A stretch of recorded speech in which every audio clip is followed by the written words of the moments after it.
મહારાષ્ટ્ર સ્થાનિક સ્વરાજ્યની ચૂંટણીમાં શિવસેના, એમએનએસ ગઠબંધન, એનસીપી, કોંગ્રેસ સહિતના તમામ વિરોધી દળોને પછાડીને ભારતીય જનતા પાર્ટીએ ઝળહળતો વિજય પ્રાપ્ત કર્યો છે.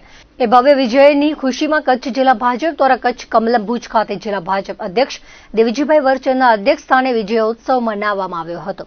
જિલ્લા ભાજપ મધ્યસ્થ કાર્યાલય ખાતે શુક્રવારે સાંજે બહોળી સંખ્યામાં એકત્રિત થયેલ કાર્યકર્તાઓ અને પાર્ટીના સર્વે અગ્રણીઓએ પરસ્પર મીઠું મોઢું કરાવીને પરસ્પર અભિનંદનની આપ-લે કરી હતી. તેમજ ફટાકડા ફોડીને વાજતે ગાજતે આ મહાકાય વિજયના વધામણા કર્યા હતા.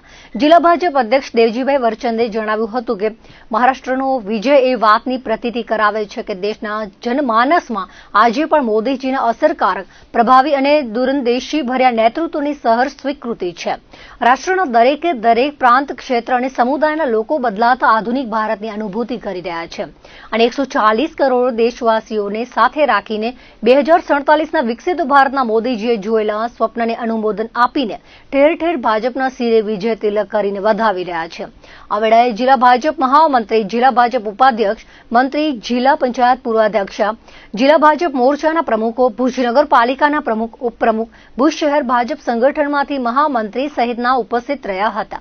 મહારાષ્ટ્ર સ્થાનિક સ્વરાજ્યની ચૂંટણીમાં ભારતીય જનતા પાર્ટીના પ્રચંડ અને ઐતિહાસિક વિજયને માંડવી વિધાનસભા મધ્યે ધારાસભ્ય અનિરુદ્ધ દવેની ઉપસ્થિતિમાં કાર્યકર્તાઓ દ્વારા ફટાકડા ફોડી અને મીઠાઈ ખવડાવીને ઉજવણી કરવામાં આવી હતી.